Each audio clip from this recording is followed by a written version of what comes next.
Hi అండి, happy Sunday. ఈరోజు Sunday స్పెషల్గా మా ఇంట్లో రొయ్యల ఫ్రై చేయబోతున్నాను. రండి చూసేద్దాం. చక్కగా నూనె వేడైంది. ముందుగా కొన్ని పచ్చిమిరపకాయ ముక్కలు, ఉల్లిపాయ ముక్కలు, కొద్దిగా కరివేపాకు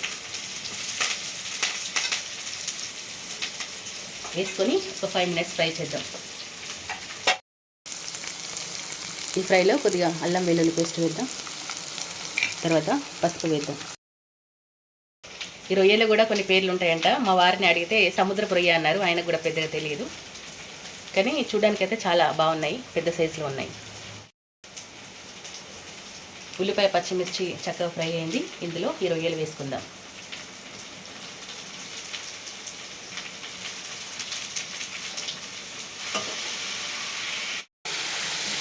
రొయ్యలు కలుపుతుంటే గట్టిగా అవుతున్నాయి.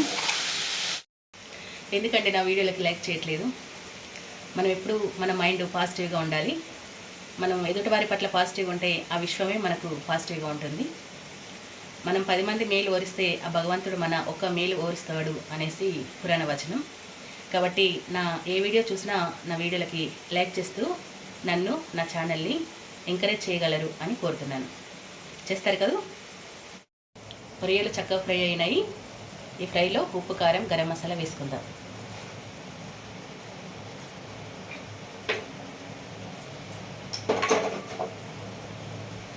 అదేవిధంగా 2 నిమ్మకాయలు కోసాను. 2 నిమ్మకాయల రసం కూడా ఇందులో పోసేస్తున్నాను.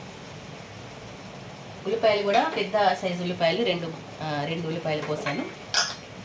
ఫ్రై అంటే కొద్దిగా తినడానికి కూడా రావాలి కదా, అందువల్ల ఉల్లిపాయలు ఎక్కువ వేసుకున్నాను.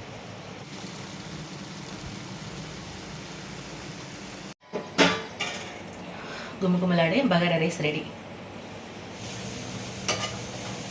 స్టవ్ కొంచెం సిమ్లో పెట్టానండి. ఫ్రై అయ్యే టైం అన్నమాట. కొంచెం సిమ్లో ఎక్కువసేపు ఫ్రై చేయాల్సి ఉంటుంది.